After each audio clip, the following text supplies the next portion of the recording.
इस वीडियो में हम बात करने वाले हैं कि ऐसे कौन से 5 इन्वेस्टमेंट ऑप्शंस हैं जिनके थ्रू आप गोल्ड में इन्वेस्ट कर सकते हैं। तो चलिए शुरू करते हैं। नमस्कार, मैं हूं प्रिया। स्वागत है आपका इन्वेस्टिंग डन राइट में। फिजिकल गोल्ड इंडिया में ना एजेस से गोल्ड खरीदने का तरीका ही रहा है, या तो आप उसको ज्वेलरी की फॉर्म में खरीदे, या तो कॉइन्स खरीदे, या बुलियंस की फॉर्म में खरीदे। और हमारी इससे बहुत सारे सेंटिमेंट्स भी जुड़े होते हैं। मतलब अगर संकट के समय में आपको पैसों की रिक्वायरमेंट है, आपके बैंक में कुछ पैसा नहीं बचा है, उस केस में आप इस गोल्ड को गिरवी रखकर लोन उठा सकते हैं और इस तरीके से आपकी हेल्प हो जाती है। ये सोच के हम गोल्ड में इन्वेस्ट करते हैं। एक और एडवांटेज ये हो जाता है कि आप उस गोल्ड को पहन सकते हैं, लेकिन इसके कुछ डिसएडवांटेजेस भी होते हैं। जैसे कि पहला डिसएडवांटेज है स्टोरेज एंड कॉस्ट इश्यूज। आपने गोल्ड खरीद तो लिया, घर में रखेंगे तो चोरी का खतरा है, तो लॉकर रखना पड़ेगा, नहीं तो बैंक में लॉकर किराए पे लेना पड़ेगा। और तो और यहाँ पे मेकिंग चार्जेस भी आपको पे करने पड़ते हैं, जो कि 15 to 20% हो जाता है,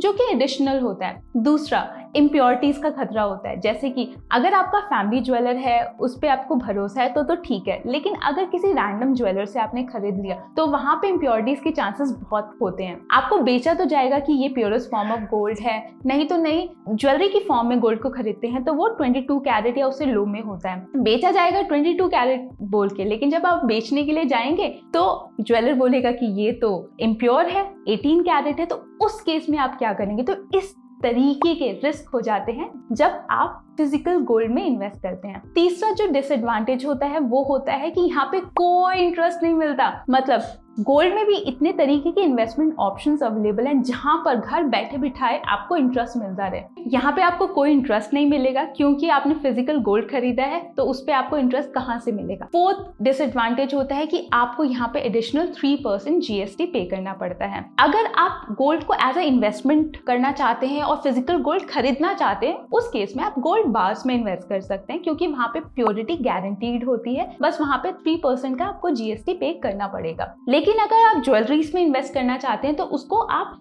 कंजम्पशन के रूप में कंसिडर कीजिए, आप इन्वेस्टमेंट के रूप में मत कंसिडर कीजिए, क्योंकि आप जितना इन्वेस्ट कर रहे हैं हो सकता है वो पूरा अमाउंट भी आपको ना मिले। दूसरा ऑप्शन आ जाता है डिजिटल गोल्ड का। ये ऑप्शन उनके लिए बहुत ज्यादा अच्छा है जो कि फिजिकल गोल्ड नहीं खरीदना चाहते हैं, लेकिन गोल्ड को अपने एसेट्स में रखना चाहते हैं। तो उस केस में आप वर्चुअली जाकर गोल्ड खरीद सकते हैं। ऐसे बहुत तरीके के ऑनलाइन प्लेटफॉर्म्स अवेलेबल हैं जहां से आप डिजिटल गोल्ड खरीद सकते हैं, जैसे कि गूगल पे हो गया, फोन पे हो गया, अमेजोन पे हो गया। इस तरीके के प्लेटफॉर्म्स अवेलेबल हैं जो कि आपको डिजिटल गोल्ड खरीदने में हेल्प करते हैं। यहाँ पे जो मिनिमम वैल्यू ऑफ इन्वेस्टमेंट होती है मात्र ₹1 की होती है। मतलब ₹1 से भी आप गोल्ड में इन्वेस्ट करना शुरू कर सकते हैं। जो गोल्ड आप खरीदते हैं वो प्योर होता है, 24 कैरेट का होता है और 99.5% प्योरिटी गारंटीड होती है।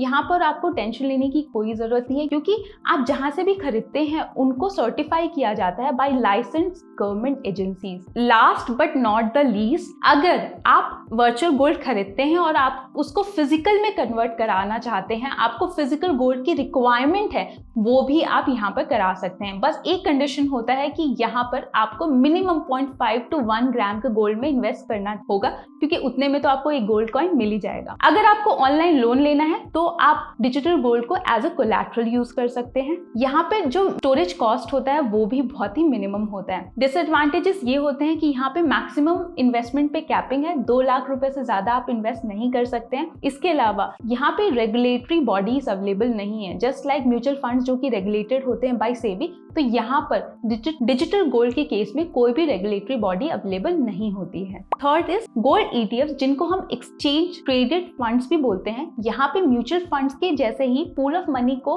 कलेक्ट करके मार्केट में इन्वेस्ट किया जाता है। In case of gold ETFs जो अमाउंट इन्वेस्ट होता है वो फिजिकल गोल्ड खरीदने में इन्वेस्ट होता है। इसके अलावा गोल्ड माइनिंग कंपनीज में इन्वेस्ट किया जाता है। इसके अलावा गवर्नमेंट सिक्योरिटीज भी खरीदने में इन्वेस्ट किया जाता है ताकि लिक्विडिटी भी बनी रहे। 1 गोल्ड ETF का मतलब होता है 1 ग्राम ऑफ सोना, और ये जो सोना होता है, गोल्ड होता है, वो 100% प्योर होता है। गोल्ड ETFs को आप ट्रेड कर सकते हैं और नेशनल स्टॉक एक्सचेंज और बॉम्बे स्टॉक एक्सचेंज।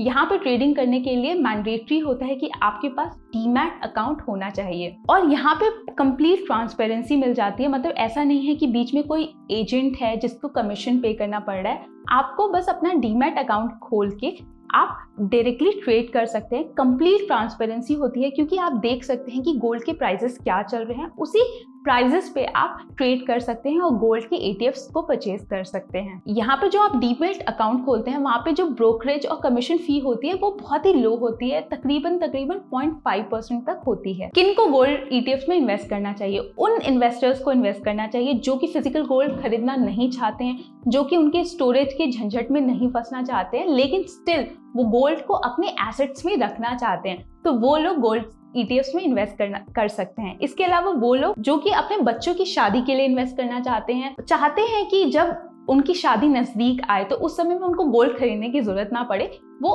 पहले से उनके पास वो गोल्ड होना चाहिए। तो उस केस में ये बेस्ट वे होता है। अगर आप ETFs खरीद के रखते हैं, उस समय में जो भी अमाउंट चल रहा होगा उस अमाउंट पर आप उसको फिजिकल गोल्ड में कन्वर्ट करा सकते हैं। गोल्ड ETFs में इन्वेस्ट करने के लिए आपके पास डीमैट अकाउंट होना चाहिए। इसके अलावा अगर यहाँ पे टैक्सेशन की बात कर ले तो यहाँ पर लॉन्ग टर्म कैपिटल गेन और short term capital gain tax लगता है। अगर आप गोल्ड ETFs को मोर देन 3 इयर्स के लिए होल्ड करते हैं और फिर सेल करते हैं तो उस केस में LTCG of 20% with an indexation benefit आपको पे करना होता है। इंडेक्सेशन बेनिफिट को डिटेल में नहीं बताऊंगी, लेकिन अगर शॉर्ट में समझाना हो तो ये क्या होता है। लेट्स से आपने 10 इयर्स पहले गोल्ड एक प्राइसेस पे खरीदा, आज उसकी एक सर्टेन प्राइस है, तो वो जो प्रॉफिट कैलकुलेट होगा उस पे इन्फ्लेशन का भी असर होगा। तो उसको कैलकुलेट करने के लिए एक फॉर्मूला होता है जिसके हिसाब से कैलकुलेट किया जाता है कि आपका एक्चुअल में रिटर्न क्या निकला है, उस रिटर्न पे आपको LTCG पे करना होता है। तो ये बहुत ही फायदेमंद हो जाता है। दूसरा, आपको short term capital gain tax पे करना होता है अगर आपने गोल्ड के ETFs को बिफोर